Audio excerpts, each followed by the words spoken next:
Cara, minha história de conversão começa em dezembro de 92, né? Você tava com quantos anos? Eu tava com 16 anos, para 17. Eu faço em maio, aniversário em maio, e eu vivi muitos problemas familiares e tal. Muita gente já conhece a minha história até, claro, mas é sempre bom testemunhar e falar do que Jesus fez na nossa vida.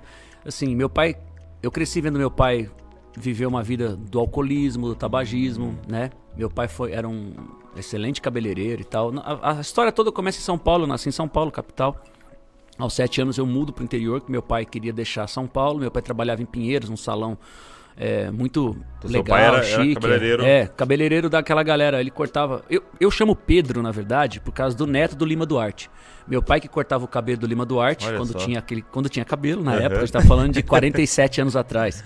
Né? E ele cortava o cabelo do neto do Lima Duarte. Meu pai era especialista em cabelo de criança, cortes infantis, naquela época já. Uhum. E aí ele falou, quando o meu filho nascer, se for homem vai chamar Pedro. Olha né? só. Por isso que aquela história toda, a mudança toda. E aí eu chamo Pedro por causa disso. Então meu pai saiu de São Paulo, capital, e foi pro interior.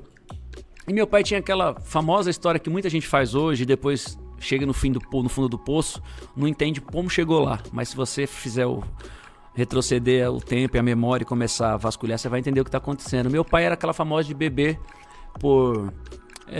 o beber por esporte, o beber socialmente, obrigado por lembrar a palavra.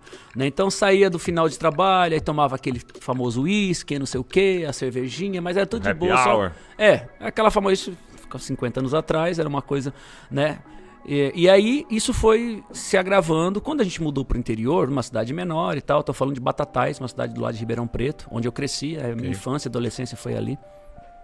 Meu pai começou a piorar muito, então tinha dias que ele saía do trabalho e, por exemplo, a época de hoje, ele ganhava, por exemplo, R$2.000 num dia, cortando cabelo. Ele gastava os 2.000 no bar, bebendo, com jogatina, bilhar, baralho. Ele sempre começou a misturar outras coisas. Começou a viciar isso tudo.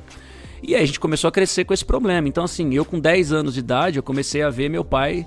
Isso foi, assim, nesses 3 anos, isso foi se acumulando. Quando eu fiz 10 anos, eu vi meu pai chegar em casa bêbado, batendo na minha mãe, pegando faca pra ir pro bar pra brigar com os amigos por causa de dinheiro, de jogo, essas coisas todas. Então eu cresci nesse ambiente conturbado.